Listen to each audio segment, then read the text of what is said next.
Let's start with a bit of the heart qigong. Just reaching out,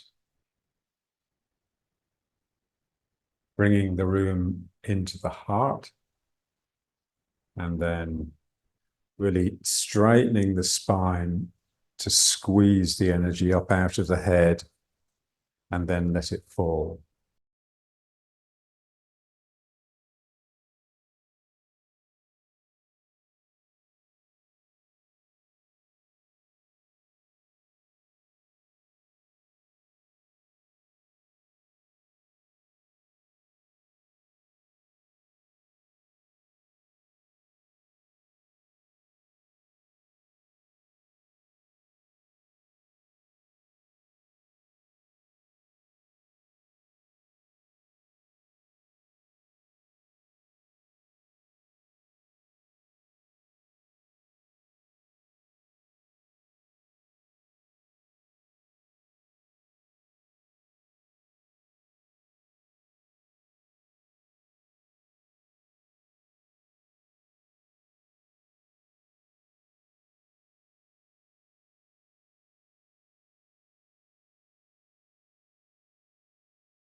Use mind, not force. So that was an instruction that we used to hear a lot.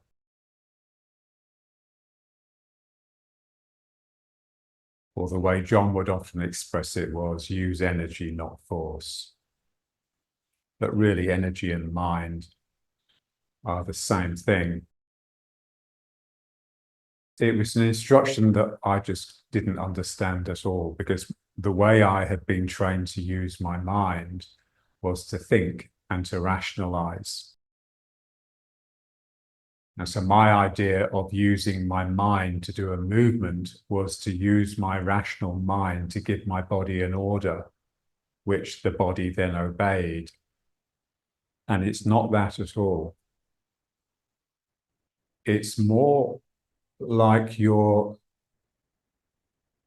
using the mind not as a center of thinking or of rationalization, but a mood center.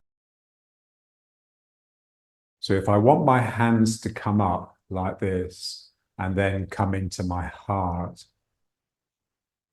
it's not because I've told my body what to do. It's because a mood has overtaken me, which compels that movement. So what I have to do is discover, how do I have to feel to make this inevitable? Because basically what I'm doing is just reaching out and beckoning the world to come in. So that will have a certain mood. You know, I have to want to do it. And so that's what I have to induce. I have to be able to be a master of my moods. So to do this movement, it's not just a matter of being, you know, I've got a student, she's always in a bad mood, or generally. So she's doing this and she's grumpy and irritated about something. It's the opposite of that. So let's try it again. And just it's like your heart leads. So my heart reaches out and my hands go out with it. A real sense that there's a reason for this. And then my heart just explodes.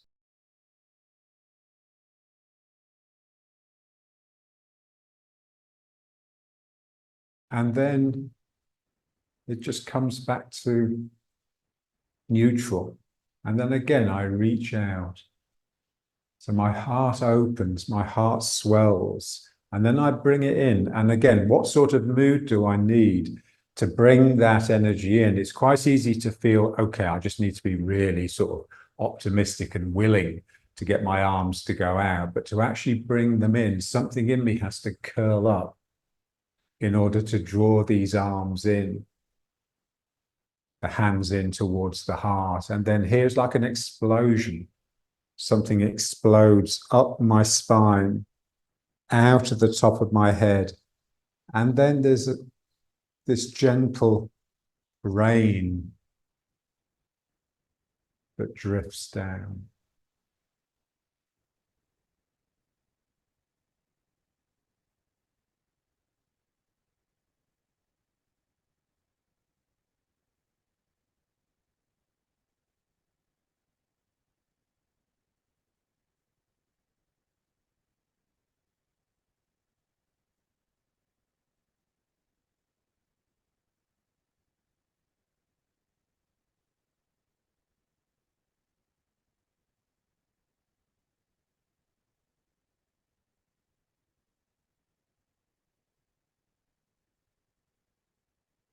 The idea is that the exercise, the doing of the exercise, induces that mood. But the problem with it is that familiarity breeds contempt. So when we've done something lots of times, we tend to think, oh, I know this, and we get sort of bored and a bit annoyed with it. So John always used to say, when you work, when you practice, do it as though it's the first time.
I have a friend here who's a psychiatrist and a psychotherapist, and he would sometimes send me patients, people he couldn't help, chronically depressed people. And there was one guy called Moshe who was 150 kilos, so enormously fat. And he was really depressed, largely because he was fat, but also because he was very sensitive and he was working in the defense industry. So that just wasn't good for him doing that sort of work. And there's one time he arrived and I could tell from the knock on the door that he was really, really depressed. And I opened the door. First thing he said was, "I'm really depressed." So I says, "Okay, come in." So we came in and we just did this exercise, standing up. We did it for about 5 minutes, so quite a while. And as we were doing it, I could just feel the depression just falling off him. Then finally we stopped and I said, "Do you feel better now?" And he says, "Yes, totally," he said. And then he said, "But I want a pill that will do it for me." For me, that summed up modern people. Yeah, they're not prepared to do a little bit of work, and largely because they can't manufacture a mood. They think they are the victim of their moods. When they're in a good mood, they enjoy it. But when they're in a bad mood, there's no sense, oh, okay, let's just produce a good mood. They just can't do it. Okay, now let's just try the stretching just one at a time. Just getting one side of the spine stretching as the other side contracts a little bit. So just allow the head to tip to the side.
Basically, walking is just when we use the body one side doing the opposite what the other side is doing.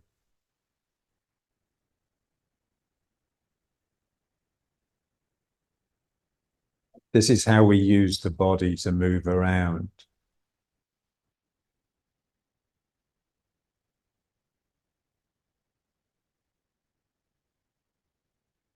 And one of our problems nowadays is that we don't move around enough.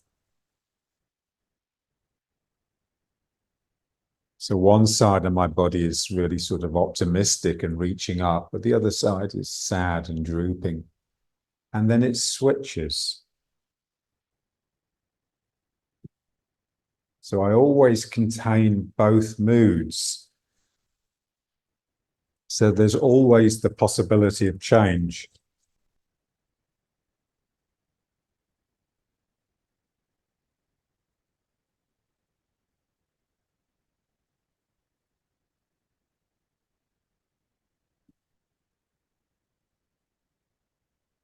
And then reaching forwards and twisting the spine, turning the head.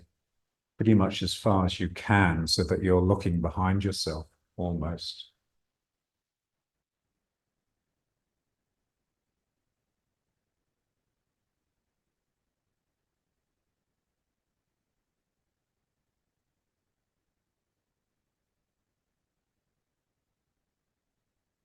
Feel the two sides always balanced. Feel the extreme as one hand reaches forwards as far as it can and the other elbow pulls right back.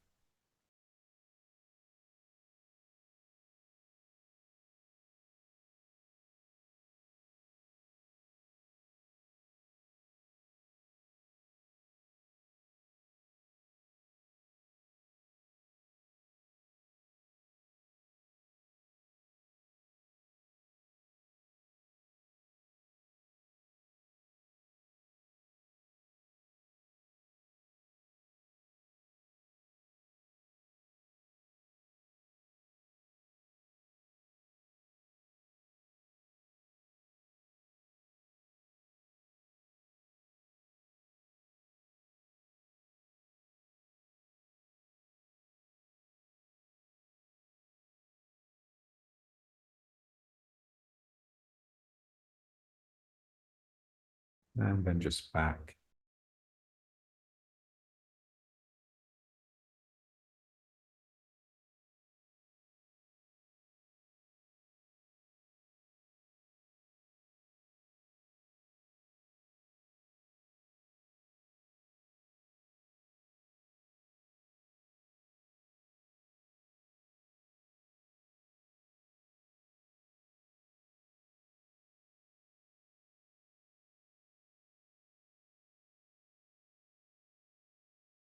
So let's just use the chair again to move.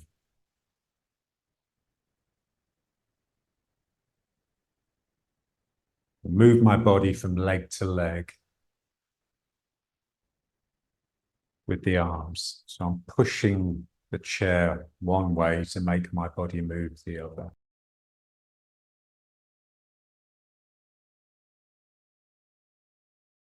Pushing the chair this way and I move this way.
It's best to do this with a table, something that's heavy enough not to move, so that then you can really pull it.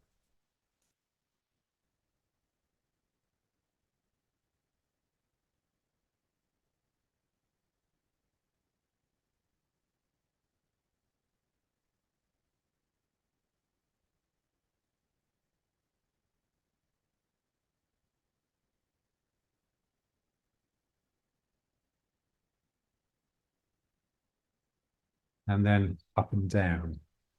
So I'm going to imagine I'm lifting the chair. But what we want the legs to be like springs, sensitive springs. So if someone was to press my head down a little bit, it would push me down into my legs. And then when they release their hand, I would pop back up. That's what we're doing here. We're just adding a little bit of weight by trying to pull the chair upwards. Feeling that driving me down into the legs. And then I bring my hands on top and squeeze down to bring my body up.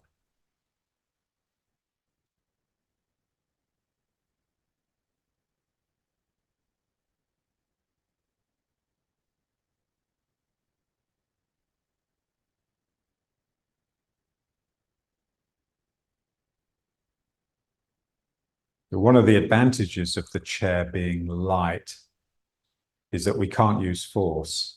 So we need to use energy. Because if I use force, the chair's going to move.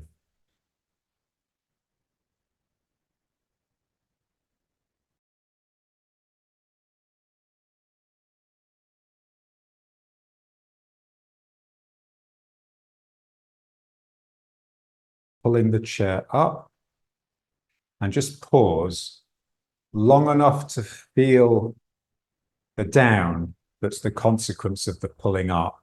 I'm pulling the chair up. That gets a flow down through my body, which I follow. It's easier to feel when we come up. And now just push down and just keep the pressure until you feel that flow up the body, and then let the body follow it.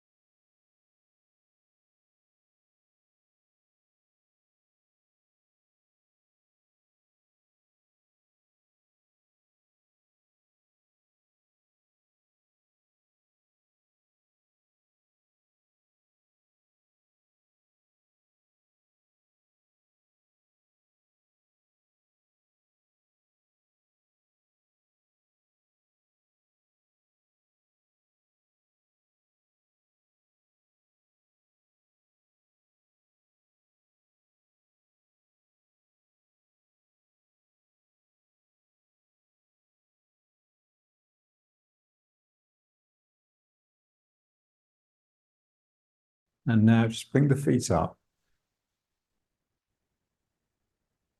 Keep the legs bent a little bit. Now I'm going to use the chair to turn myself. So I'm only going to use the right hand. I'm going to push the chair in this direction with my right hand and allow that to turn me. So my right hip is moving away from the chair because I'm pushing the chair. And then I pull the chair towards me, and that will draw my right hip back. And then I will turn to the left because now the right hip is moving towards the chair even more. And then I push the chair.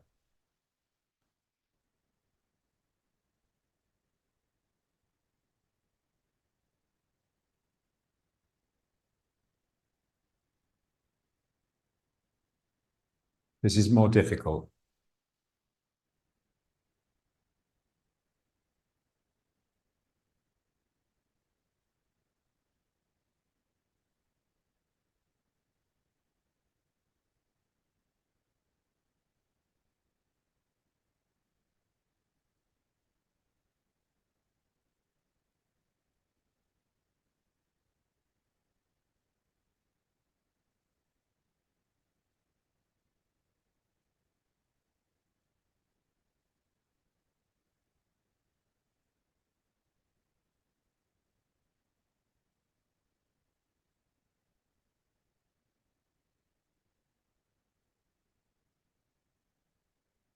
We're using energy. It's like a miracle that something so gentle can actually initiate a movement. But it's only because I'm willing to go with it. I can so easily block and prevent this. And that's what we're doing all the time. We don't realize it, but we're blocking energy all the time. That's the price to pay for thinking.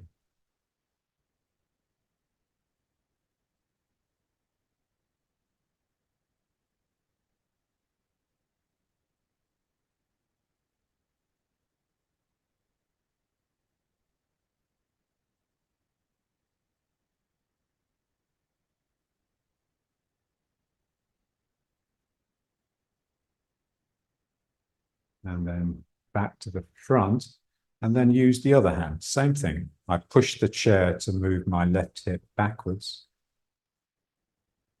And then I pull the chair to pull my left hip towards it.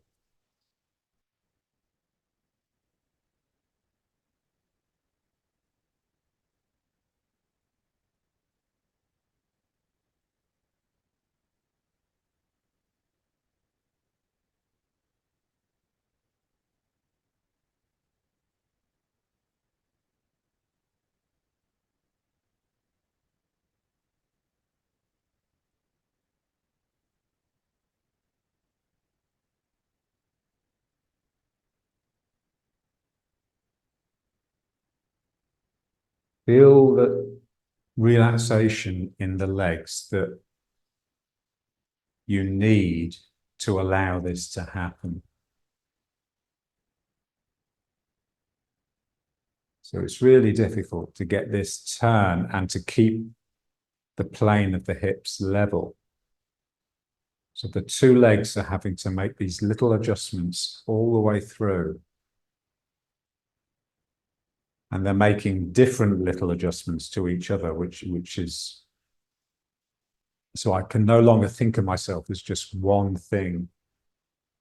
I'm two sides cooperating to produce this appearance of a one single turn.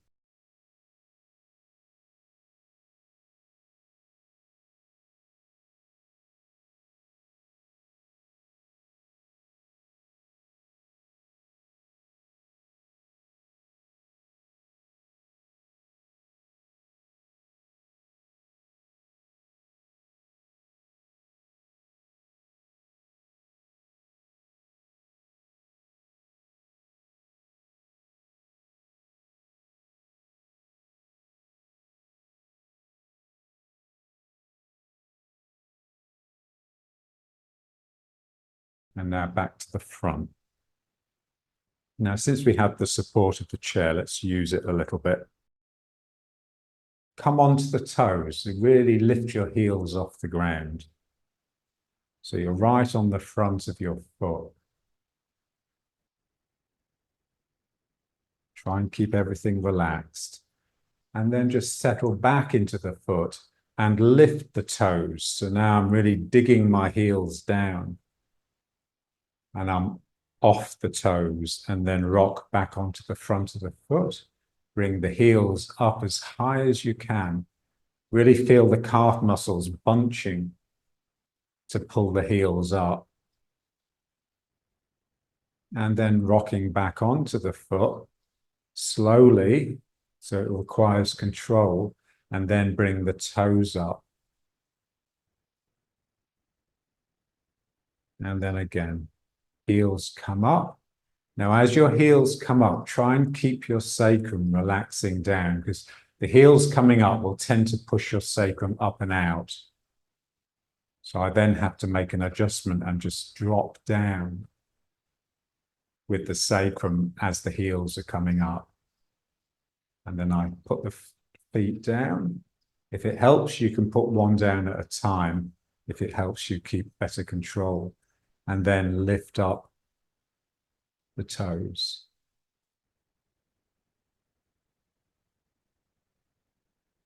And then one more. So lifting up the heels.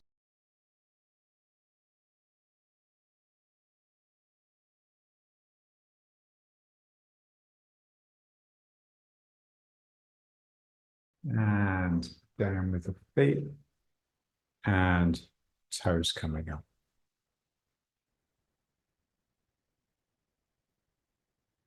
Now walking, but walking on the toes. So my heels are up all the time.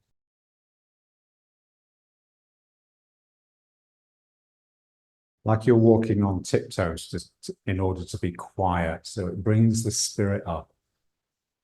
You're being careful and attentive.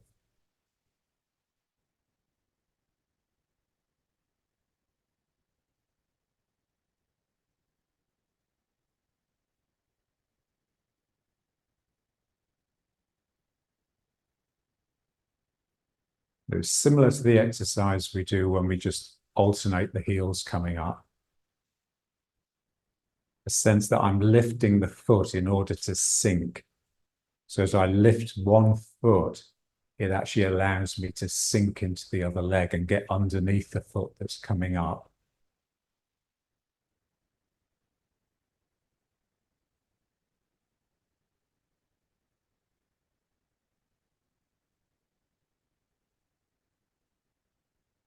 And then just lift the knee.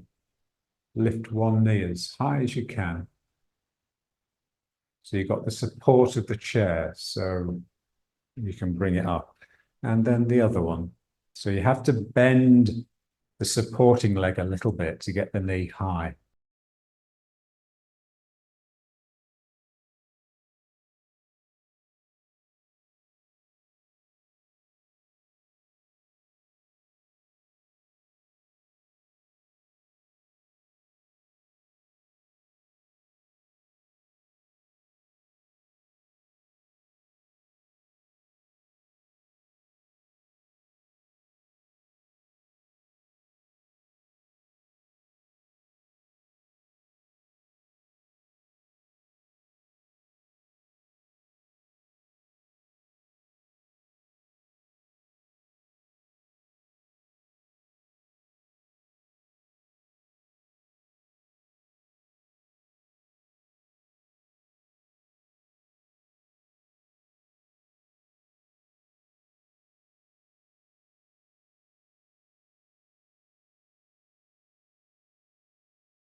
My legs sprout up from the ground, reach across and grab my spine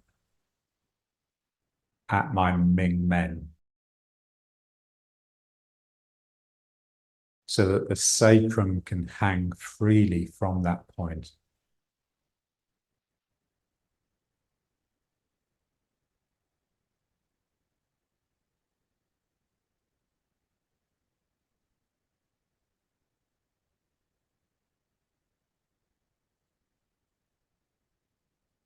The tip of the tail is very sensitive and active.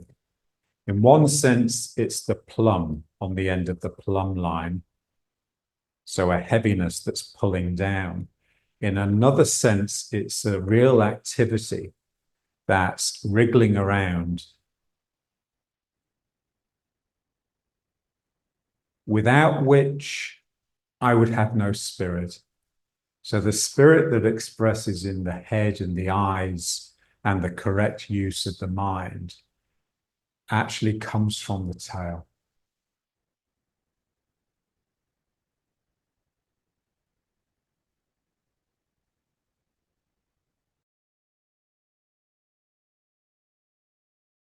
Let's just go up and down a little bit. We want to feel these points here, just opening up as I go down. My knees go out. So this space between my legs is like a lung that's breathing from the ground or feeding from the ground. What gives it this pumping, breathing quality is the ability to just stretch these tendons as I go down. So let's just go down and you do that earth exercise of just scooping something up and bringing it into the belly.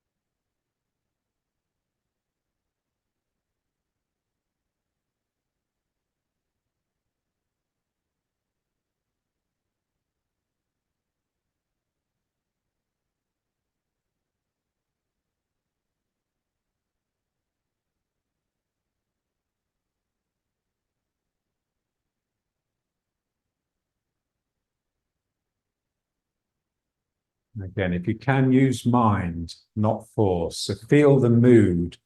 What mood would I have to go down?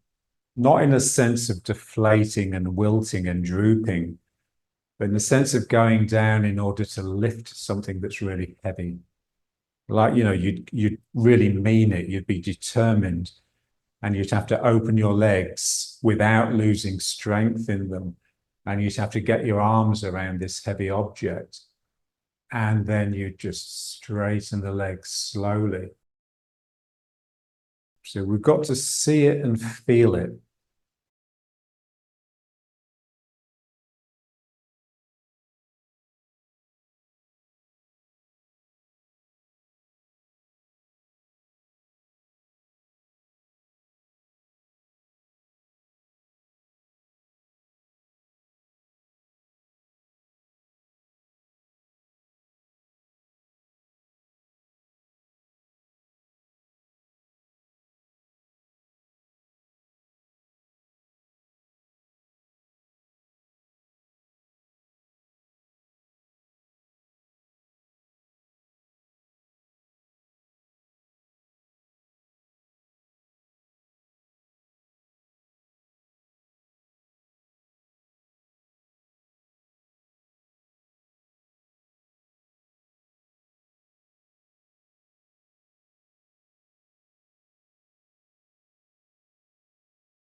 And then bringing it to riding horse.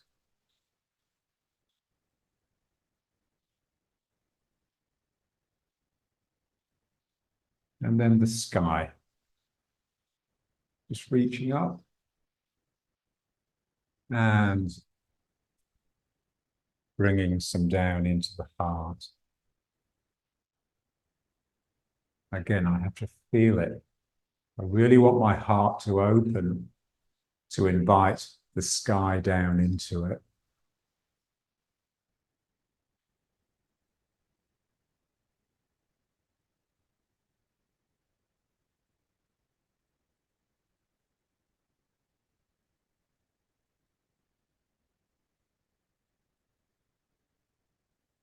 So in one sense, I'm optimistically and courageously reaching up In another sense, I'm really becoming vulnerable because I'm opening.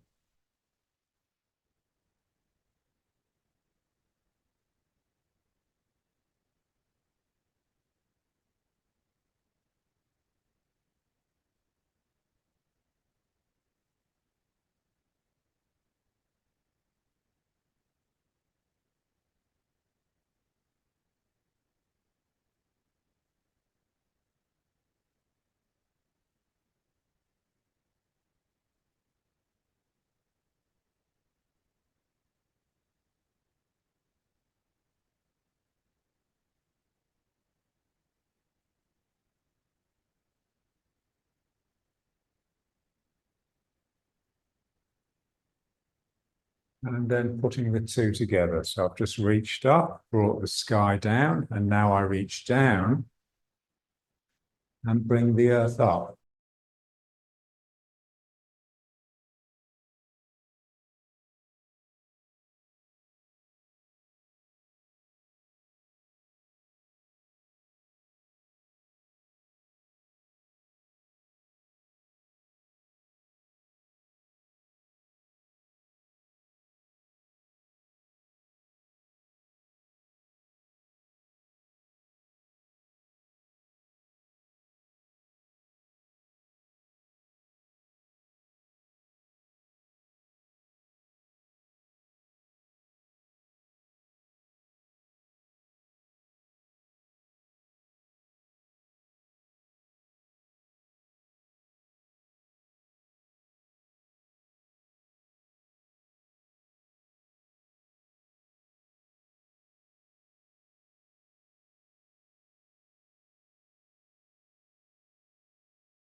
And now turning with it. The same thing with the arms, really, reaching out, opening up, and bringing in.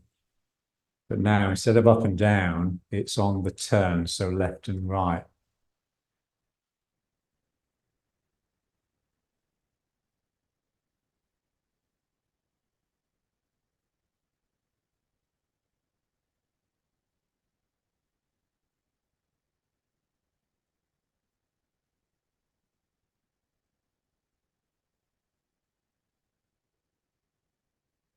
And just try and be aware of the legs and the arms effectively doing the same thing.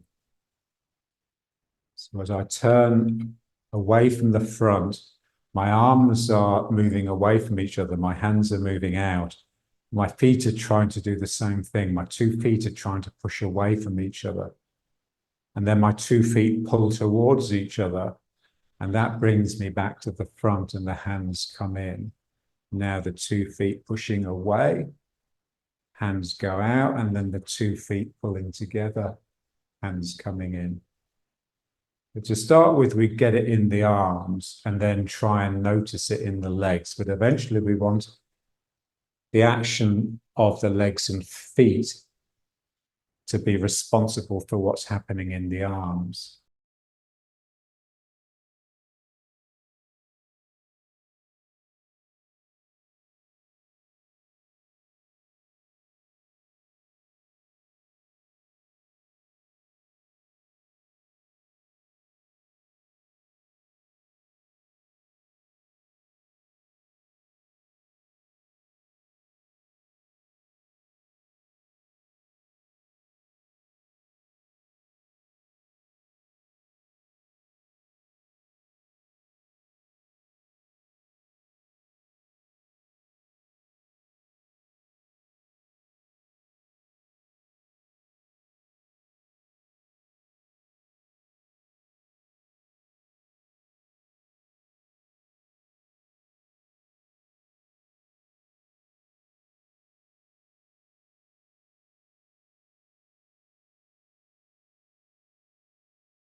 back to riding horse. And just feel the legs holding here so that I can just let the sacrum drop, and in particular, relax the joints where my hips join my sacrum,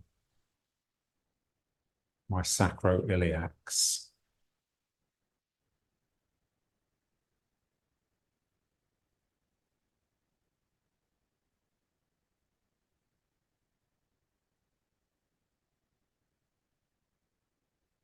And now let's just look at the turn a bit more into more detail. So I'm going to turn to my left. I want that to happen because my right leg has straightened. So my right leg straightening pushes my right hip round. And then I bend the right leg to pull myself back to the front. And then I straighten my left leg to push this left hip to the right. And then I bend the left leg. So I straighten the leg and then I instantly bend it. This is how the legs work. It's my empty, active leg that's doing the work. My other leg just tends to be supporting me.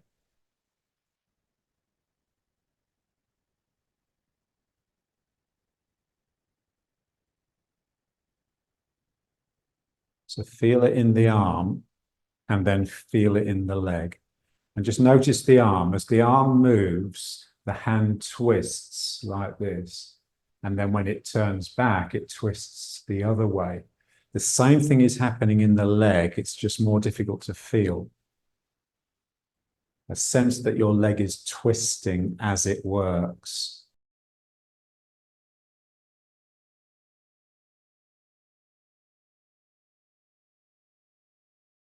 This is the attacking spiral, and then this is the yielding spiral.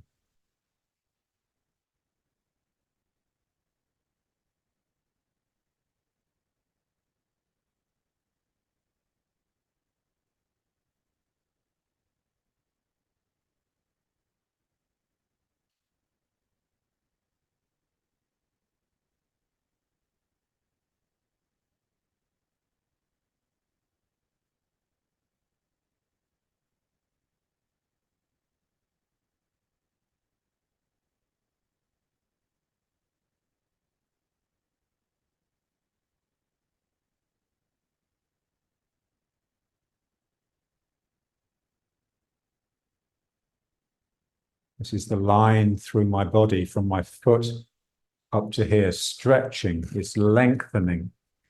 That is extending the leg down, but it's also pushing my heart up. And then it contracts, and it's that contraction that pulls me back. It shrinks.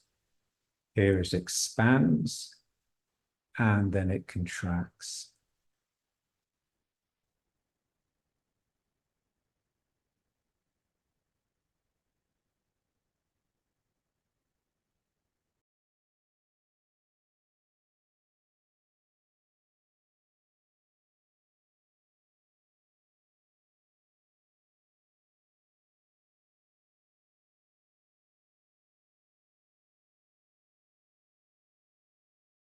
And now we try it the other way. So that way I straightened my right leg, and that pushed my right hip this way to the left and pushed me round so that I'm now facing the left corner. Push with the leg. So this is making the active leg a back leg. So when we do this, there's a sense that we're coming forwards all the time. And we want that feeling in Tai Chi. Almost aggressive, like there's no distance between you and the other person. You're always courageously moving into the direction that you're turning. Now we can equally turn the other way. So what I'm going to do now is, again, I'm going to do the same thing with the leg. I'm going to straighten it, but I'm going to turn this way. I'm going to push my hip so that I turn towards this right wall. And then I just contract the leg again and pull myself back. And then I straighten this leg. And then I contract, straightening this leg. See, it pushes you back. So the leg that's straightening becomes a front leg, which means it's pushing you into the back leg. So this is sort of defensive. You're pushing back, getting ready to flee, if you like, getting ready to use that front leg to step back.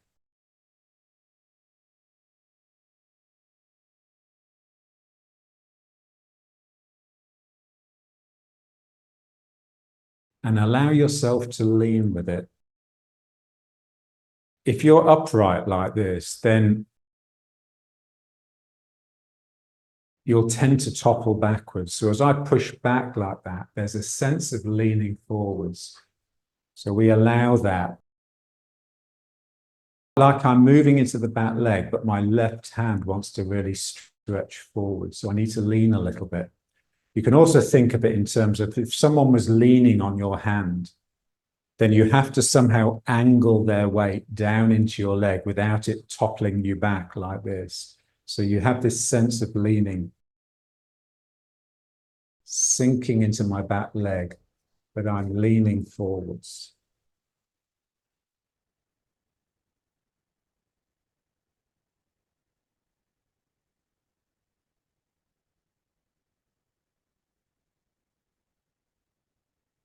And because now I'm moving side to side rather than staying in the middle, there's a loss of power. So I have to really concentrate on the turning.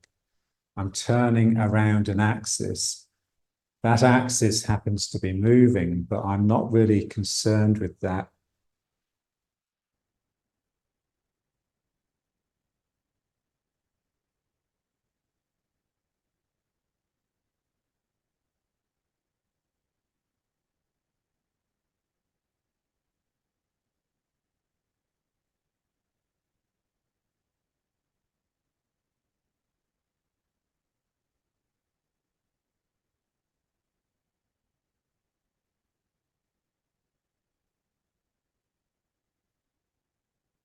And now let's go back to the other one. So straightening this leg and turning this way and pulling, straightening this leg and pulling. And in actual fact, when we move, it's always a combination of the two. This leg is straightening to push this hip round. And there's an element of this leg straightening to push this hip backwards. So both legs are being used to turn my waist.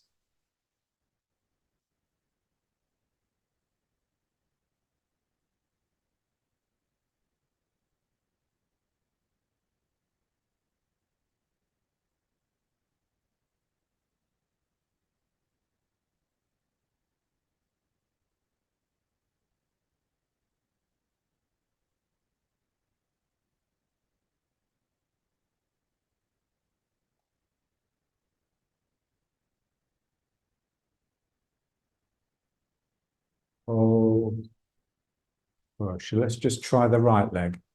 Push the right leg to bring this hip this way. Pull the right leg and then push the right leg to push the hip this way.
Okay.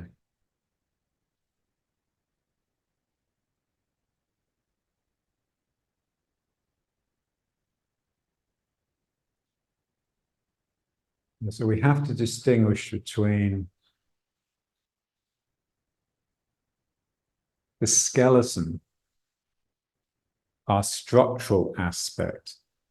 So when we say turn the hips, then that's what we're concentrating on. We're concentrating on the legs moving this bony platform like this. So it's a bit like moving with the chair. You're using the legs just to squeeze the ground to get a flow coming through them to move the hips around. So it's very light and very delicate.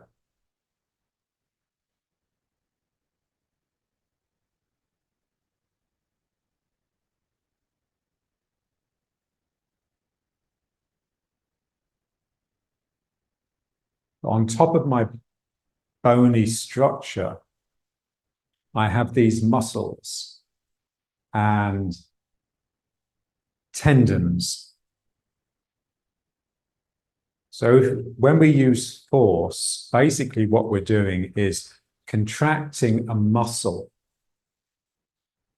in order to move one bone against another. So that's very easy to see. That requires big muscles to do the job well. Now, the energy of Tai Chi that we use to throw people around, it's got nothing to do with that sort of muscular action. It's like a ripple that passes through the muscles and tendons. They call it tendon strength. There's a sense that your muscles just become all tendon.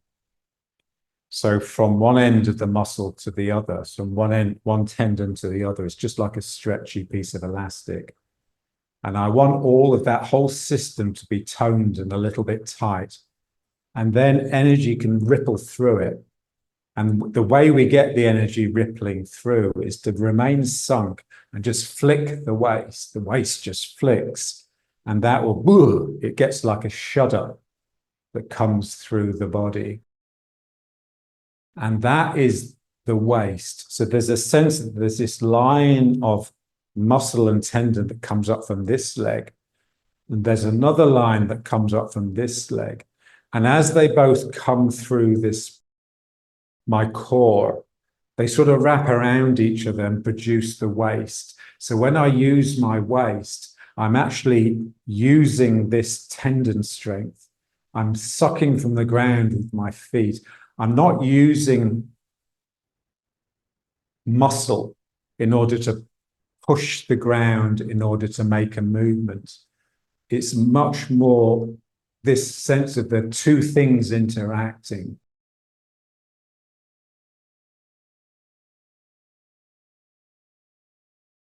And it's just a very, very different mind. It's much more fluid and flexible and spontaneous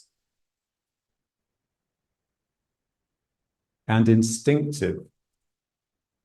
You'll find yourself just doing it without thinking about it.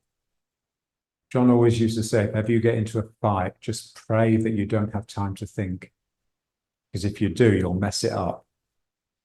So you just want your responses to be instant. They take you by surprise.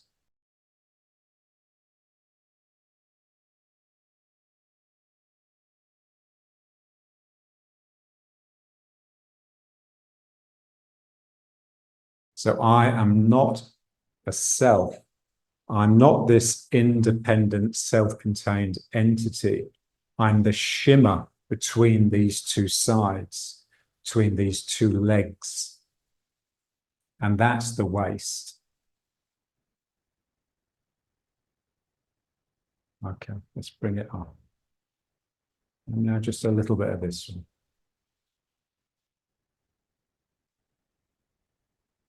Again, sense that as I bring one knee up, I'm getting down underneath the foot.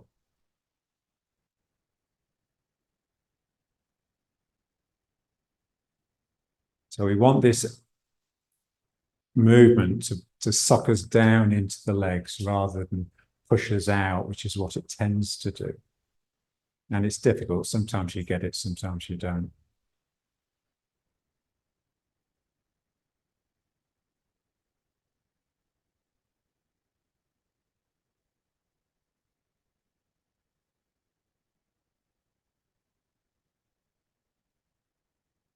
And then just back to keep the legs a little bit bent. Still this sense of the two sides of the body. You know, you're coming into one leg and then into the other. And there's always this sense of a figure of eight. It's the figure of eight that sort of binds the two into one. That's the sense in which we're one. Our oneness is simply a resonance that's between the two sides of my body.